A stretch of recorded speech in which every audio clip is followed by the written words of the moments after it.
And hospitals in our area say that they have plans in place if they need to act. That includes how they'll respond with COVID-19 precautions. On your sides, Alex Osiris joins us from Baptist Hospital with how they're preparing for the storm. Alex?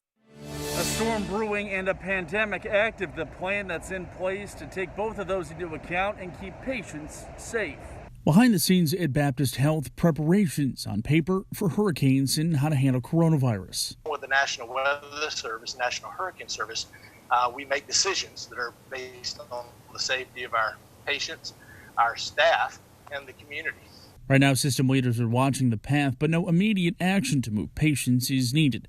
Young says the health system is in talks with city and county emergency managers. If we need to move COVID patients, that they're moved in a cohorted, safe manner, and they stay in that same envelope, so to speak. Young says for those who know all too well about hurricane season in Florida and even the fresh faces, take it seriously and know your plan. You should have a plan. You should be prepared in May to take whatever your plan is and then follow your plan.